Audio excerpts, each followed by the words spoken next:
Hello friends, welcome back to my YouTube channel Aman lecturer. कैसे हैं आप सब और कैसी चल रही आपकी एग्जाम की तैयारी। आई होप आप सब स्वस्थ और मस्त होंगे और अपने एग्जाम की तैयारी बेहतर तरीके से कर रहे होंगे।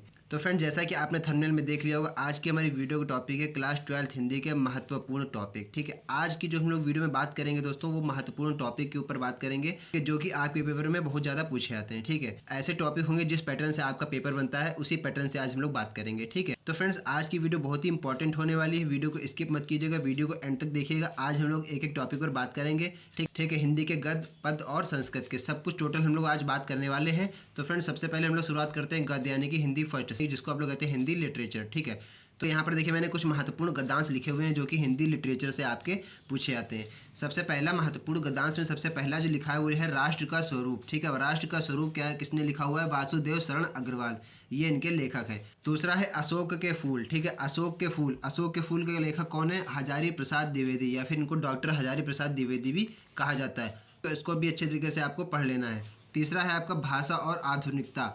भाषा और आधुनिकता, ये इसके लेखक कौन है, प्रो जी सुंदर रेड्डी।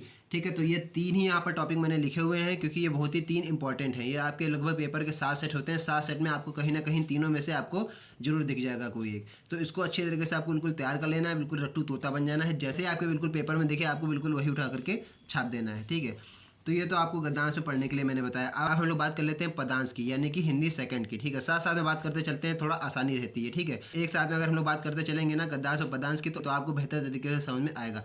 ये हमने गद्यांश में आपको बता दिया क्या क्या पढ़ना है, आपको इंपॉर्टेंट है। इसके अलावा भी आप अपनी तैयारी कर सकते हैं। ठीक है, क्योंकि टारगेट हम लोगों ने रखा है 95+ का। तो टारगेट 95+ रखने से नहीं होता है, इसका मतलब क्या, आपको छोटे बड़े क्वेश्चन सारे आपको देख के चलने रहेंगे। ठीक है, तो अब हम लोग पदांश की बात कर ले तो महत्वपूर्ण पदांश में आपने गद्यांश ऊपर देख लिया, पदांश में आपको क्या क्या पढ़ना है। सबसे पहला जो है वो पवन दूतिका। पवन दूतिका आपका चैप्टर है, बहुत अच्छे तरीके से इसको पढ़ना है क्योंकि इससे ज़्यादा आपके पद पूछे जाते हैं। ठीक है, फिर अगला है श्रद्धा मनु। ठीक है, श्रद्धा मनु ये भी आपको पढ़ लेना है।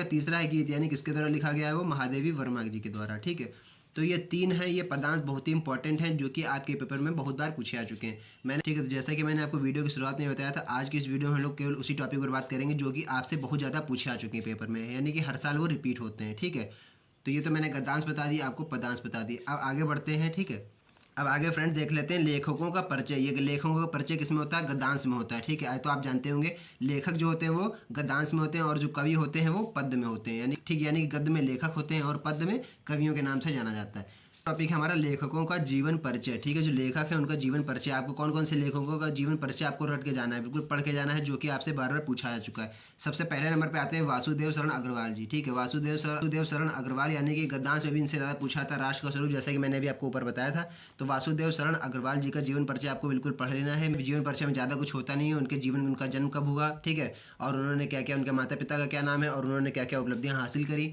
और उनकी मृत्यु कब हुई। ठीक है, और उन्होंने क्या क्या योगदान दिया है साहित्य में। तो इस तरह से आपको पढ़ना रहता है जीवन परिचय में, और ज़्यादा कुछ नहीं होता है। ठीक है, दूसरा है आचार्य हजारी प्रसाद द्विवेदी जी। ठीक है, आचार्य हजारी प्रसाद द्विवेदी जी का भी आपको जीवन परिचय पढ़ लेना है, जिन्होंने लिखा था अशोक के फूल। ठीक है, जैसा कि अभी आपने ऊपर देखा था। ठीक है, तीसरा है doctor APJ Abdul Kalam. APJ Abdul Kalam, ठीक है, इनके बारे में भी आपको पढ़ लेना है। ये भी आपसे पूछा सकता है क्योंकि अभी जल्दी रिसेंटली ये ऐड हुआ है। ठीक है, तो इसलिए इसके ज़्यादा चांसेस है पूछे जाने के। ठीक है, तो एपीजे अब्दुल कलाम का भी आपको लेखकों का जीवन परिचय पढ़ लेना। तो इतने आपको लेखक का परिचय और भी पढ़ना है। आपकी बुक में बहुत सारे हैं, लेकिन ये तीन मैंने आपको इसलिए बता दिए हैं, हाईलाइट करके आपको इसके पढ़ के जाना है क्योंकि ये तीन आपको जरूर देखने को मिलेंगे। ठीक है, 7 सेट में से किसी न किसी में आपको जरूर देखने को मिलेंगे। जब लेखकों की बात हो गई तो अब हम आपको बता दें चौथा जो टॉपिक है वो है कवियों का जीवन परिचय। ठीक है, अभी आपको मैंने बताया कि लेखकों को में आपको क्या क्या पढ़ना है। अब आपको बता दें कवियों का जीवन परिचय, कौन कौन से कवि का आपको जीवन परिचय बिल्कुल पढ़कर जाना है पेपर में।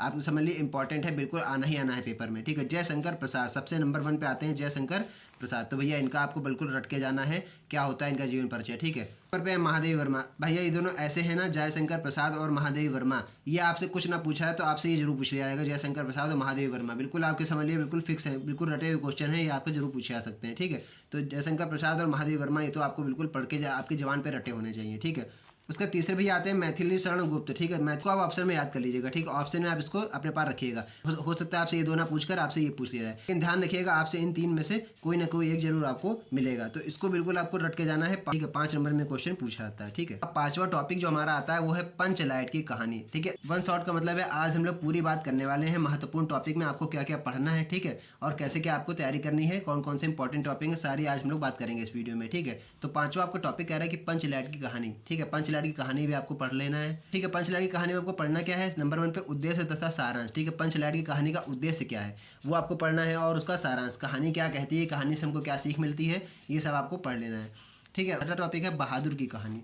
ठीक है, बहादुर की कहानी और पंचलाट की कहानी ये दोनों ही आपके कोर्स में है, तो बहादुर की कहानी में भी आपको उद्देश्य और सारांश दोनों पढ़ना है। ठीक है, तो पंचलाट की कहानी और बहादुर की कहानी ये दोनों आपको अच्छी तरीके से एकदम तैयार कर लेना है। ठीक है, 7वां टॉपिक है वो है खंड काव्य। ये अभी तक जो आप देख रहे थे वो पार्ट 1 था, यानी कि खंड का था। अब हमारा आता है खंड खा, यानी खंड काव्य में आपसे क्या क्या पूछा सकता है, जिसमें हमारी संस्कृत वगैरह आती है। ठीक है, तो आपको खंड का में मैंने आपको बताया आपको क्या तैयारी करनी है। अब खंड खा में हम लोग देख लेते हैं, जिसमें आती है आपकी संस्कृत थोड़ी सी। ठीक है, तो संस्कृत में आपको क्या क्या पढ़ना है। 8वां टॉपिक हमारा कह रहा है कि संस्कृत का महत्वपूर्ण गद्यांश। ठीक है, संस्कृत का ऐसा कौन सा गद्यांश है जो कि आपसे लगातार पिछले कई सालों से पूछा जा रहा है। ठीक है, जैसा जैसा कि आप लोग जानते हैं गद्य और पद में भी होते हैं गद्यांश और पदांश, इसी तरह से संस्कृत में भी होते हैं गद्यांश और पद्यांश। तो सबसे पहले संस्कृत के गद्यांश की अगर बात कर लें तो सबसे पहला जो पॉइंट है वो है संस्कृत भाषा है महत्वम।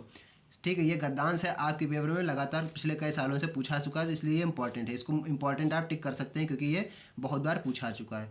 उसके बाद दूसरा है महामाना मालवीय। महामाना मालवीय ये भी आपसे गद्यांश है, और इस नज़र से यह भी इंपॉर्टेंट है, इसको भी आपको बिल्कुल रट लेना है, इसको भी आपको बिल्कुल पढ़ लेना है। जितना आज की इस वीडियो में आप देख रहे हैं ना, सब कुछ अगर आप पढ़ लेंगे तो आप समझ लीजिए हिंदी की आपकी 80% तक तैयारी लगभग कंप्लीट हो जाएगी। ठीक है, अब हम लोग बात कर लें अपने 9वें टॉपिक की। 9th टॉपिक हमारा कह रहा है कि संस्कृत का महत्वपूर्ण पद्यांश। जैसा कि आपने गद्यांश अभी देखा, उसी तरह संस्कृत का महत्वपूर्ण पद्यांश सबसे पहला जो आता है नंबर 1 पे सुभाष रत्नानी। ठीक है, ये एकदम रटा हुआ है हर पेपर में। ठीक है, हर सेट में आपको क्वेश्चन जरूर मिलेगा, सुभाष रत्नानी। ठीक है, इसका आपको पद्यांश बिल्कुल पढ़ लेना है।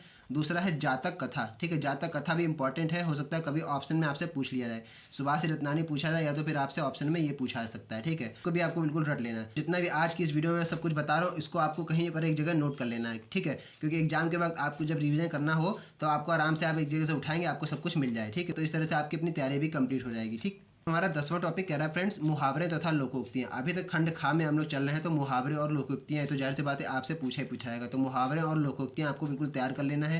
ये तो बहुत छोटे छोटे होते हैं, एक एक वर्ड के होते हैं, तो आपको आराम से याद हो जाएंगे। 11वां है अपठित गद्यांश। अब देखिए ये तो इनके ऊपर डिपेंड करता है, अपठित गद्यांश में आपसे कौन सा वो गद्यांश दे सकते हैं। ठीक है, कोई भी आपको चैप्टर का गद्यांश उठा के दे देंगे और पूछेंगे कि इसके बारे में थोड़े आपको प्रश्न उत्तर दे दिए रहेंगे, वो आपको उसका आंसर देना होगा। ठीक है, तो अपठित गद्यांश भी इंपॉर्टेंट है, आपके बिल्कुल फोकट के नंबर होते हैं 5 नंबर। ठीक है, तो इसको भी आपको बिल्कुल तैयार कर लेना है। अगला फ्रेंड्स 12वां टॉपिक है शब्द युग्म, यानी कि शब्दों का जोड़ा जिसको आप लोग कहते हैं, तो शब्द युग्म है, उसको भी आपको तैयार कर लेना। इस पर मैं पूरी कंप्लीट एक वीडियो लाऊंगा, जितना भी आपको मैं क्वेश्चन बता रहा हूँ ना, इसका सब सॉल्यूशन की भी मैं वीडियो बना कर डालूंगा। ठीक है फ्रेंड्स, तो अगर चैनल पर पहली बार आए तो चैनल को सब्सक्राइब जरूर कर लीजिएगा, ताकि इस तरह की जो भी मैं इंपॉर्टेंट वीडियो डालूँ उसका नोटिफिकेशन आपको सबसे पहले मिल सके। तो फ्रेंड्स अगला टॉपिक हमारा 13 है शब्द अर्थ।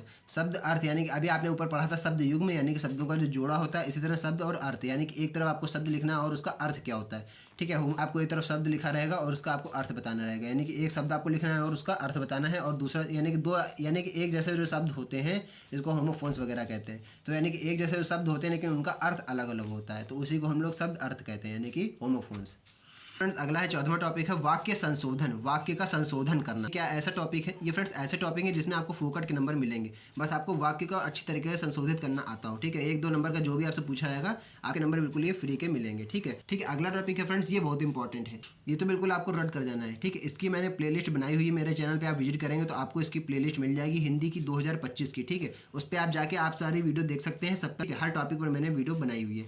ठीक है, तो 15 टॉपिक हमारे कह रहा है हास्य रस, करुण रस, वीर रस और श्रृंगार रस। ये ऐसे हैं ना 4 टॉपिक, ये आपसे जरूर पूछे जाते हैं। ठीक है, श्रृंगार रस क्या होता है, हास्य रस क्या होता है, करुण रस क्या होता है और वीर रस क्या होता है, तो इसको बिल्कुल आपको रट लेना। देखिए हिंदी में ज़्यादा कुछ है नहीं, आपको हुआ बनाने की जरूरत नहीं है, आराम से आप जब ठीक है आराम से आप जब पढ़ेंगे तो आपकी तैयारी अच्छे तरीके से हो जाएगी। देखिए अभी आपके पूरे 60 दिन है आपके पास। ठीक है, यानी कि 2 महीना है लगभग आपके पास, अच्छी तरीके से आप तैयारी करेंगे, आराम से आप 95+ नंबर इसमें ला सकते हैं। अगला टॉपिक कह रहा है फ्रेंड्स छंद, कुंडलिया, दोहा, रोला और सोठा, यानी कि छंद भी पढ़ना है, कुंडलिया क्या होता है, दोहा क्या होता है, रोला, सोठा, इस पर सारी वीडियो आपको मेरी मिल जाएगी, मेरी प्लेलिस्ट पे आप जाएंगे, आपको सब कुछ समझ में आ जाएगा। अच्छे तरीके से मैंने हर टॉपिक पर सेपरेट वीडियो बनाई हुई है। ठीक है, अगला टॉपिक है फ्रेंड्स अलंकार। अब देखिए अलंकार क्या होते हैं, अलंकार में उत्प्रेक्षा अलंकार, उपमा, रूपक, यमक, अनुप्रास। ठीक है, सब आपको पढ़ लेना है। इस वीडियो में मैंने आपको केवल ये बताया कि आपको क्या क्या पढ़ना है, क्या क्या इंपॉर्टेंट है, कि आपको पता चल पाए कि आपके कोर्स से आपको क्या क्या इंपॉर्टेंट है और क्या क्या आपको पढ़ना है। ठीक है, ताकि आप जब इस तरह से आप अपना सब कुछ नोट करके रख लेंगे कि क्या क्या आपको पढ़ना है, उसके बाद आप कहीं भी सर्च करके आराम से पढ़ सकते हैं, या अपने जो नोट्स बनाए हैं उससे भी आप पढ़ सकते हैं, या फिर मेरे चैनल पर विजिट करके देख सकते हैं। ठीक है,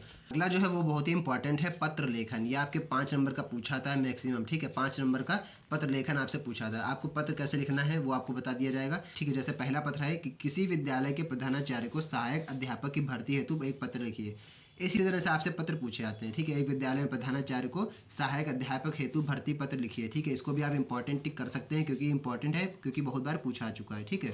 फ्रेंड्स, किसी बैंक के प्रबंधक को अपने अध्ययन हेतु अल्प ब्याज में ऋण लेने के लिए एक पत्र लिखें, ठीक है। पैटर्न आपके पेपर का यही होता है, ठीक है। आपको जो पत्र पूछा था उसका भी पैटर्न यही होता है। बस तैयारी आपको अपने अनुरूप करनी है, जैसा कि मैंने आपको इस वीडियो में बताया, सब कुछ आपको वैसा ही देखने को मिलेगा पेपर में, ठीक है। तीसरा कह रहा है कि किसी पर्यटन स्थल की यात्रा का वर्णन करते हुए अपने मित्र को पत्र लिखना है। किसी पर्यटन स्थल यानी कि आप कहीं घूमने गए हुए हैं, ठीक है, वहाँ की आपने यात्रा करी है, उसी का आपको वर्णन करना है अपने पत्र में, ठीक है। और अपने किसको लिखना है, और अपने मित्र को लिखना है। इस प्रकार से अपना पत्र लिख सकते हैं, ठीक है। ये भी आपको अच्छी तरीके से आना चाहिए, ठीक है। वहाँ पर क्या होता है, आपके पास ज़्यादा टाइम नहीं रहता, इसलिए स्पीड को भी आपको अपनी बनाकर रखना होगा, ठीक है। वहाँ पर क्या होता है, पेपर के टाइम में हिंदी में आपको जब कुछ इतना सब कुछ लिखना पड़ेगा तो ज़्यादा आपको टाइम नहीं रहेगा, क्योंकि हिंदी लिखने में थोड़ा टाइम लगता है, ठीक है। और पेपर काफ़ी लेंथी होता है, तो इसलिए आपको अपना टाइम बचा कर चलना है और क्वेश्चन कोई भी छोड़कर नहीं आना है, ठीक है। कोई भी आप कितना भी लिख कर आएँ, लेकिन आपको करके ज़रूर आना है, ठीक है, ठीक है। क्योंकि स्टेप वाइज मार्किंग भी होती है, क्योंकि जितने भी आप अगर स्टेप वाइज भी लिखेंगे तब भी आपको कुछ ना कुछ नंबर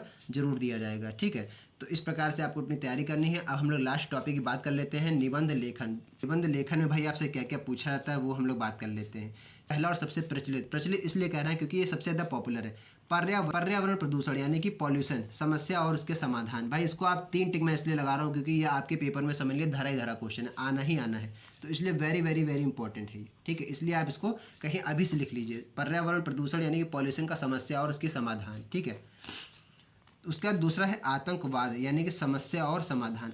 पर्यावरण प्रदूषण, आतंकवाद, ये आपसे पूछे आ सकते हैं, समस्या और उसकी समाधान क्या है, ठीक है। तीसरा है भारत में बेरोजगारी की समस्या, जो कि इस समय बहुत ही प्रचलित है, ठीक है। इस पर भी आपसे ऐसे बोला जा सकता है निबंध लिखने को, भारत की बेरोजगारी की समस्या, ठीक है। क्यों है समस्या भारत में बेरोजगारी की, आप सब जानते ही हैं अच्छी तरीके से, भली बात ही, ठीक है। तो उसको वही आपको लिख कर आना है, अपने शब्दों में भी आप लिख सकते हैं, ठीक है।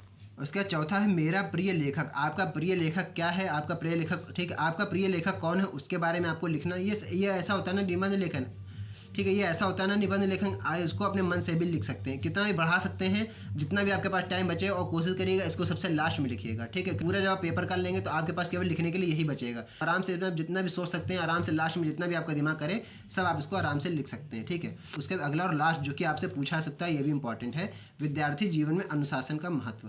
विद्यार्थी जीवन में अनुशासन का क्या महत्व होता है, यानी डिसिप्लिन में आपसे पूछा आ सकता है, ठीक है। तो ये भी आप इंपॉर्टेंट इसको मार्क कर लीजिए, ठीक है। ऐसा ये क्वेश्चन ज़्यादा आपसे पूछा आ सकते हैं। तो निबंध लेखन का मैंने आपको बता दिया कैसे क्या आपको तैयारी करनी है, पत्र लेखन भी आपको मैंने बता दिया, ठीक है। हास्य रस छंद कुंडलिया अलंकार सब कुछ मैंने आपको बता दिया क्या कैसे क्या आपको पढ़ना है, ठीक है। ज़्यादातर ये आप जरूर पढ़ लीजिएगा, उत्प्रेक्षा, उपमा और रूपक वगैरह, ये सब ज़्यादा आपसे पूछे आते हैं, ठीक है। तो फ्रेंड, जितना सब कुछ इंपॉर्टेंट था आपके हिंदी के पेपर का, मैंने सब कुछ आपको बता दिया कैसे आपको पढ़ना है, कैसे आपको तैयारी करनी है। तो फ्रेंड्स, अगर वीडियो अच्छा लगा हो तो वीडियो को लाइक कर दीजिएगा, और चैनल पर पहली बार आए तो चैनल को सब्सक्राइब जरूर कर लीजिएगा, ताकि इस तरह की जो भी मैं इंपॉर्टेंट वीडियो डालूँ उसका नोटिफिकेशन आपको सबसे पहले मिल सके। तो फ्रेंड्स, बस आज की इस वीडियो में इतना ही, मिलते हैं नए वीडियो में नेक्स्ट टॉपिक के साथ, तब तक के लिए जय हिंद।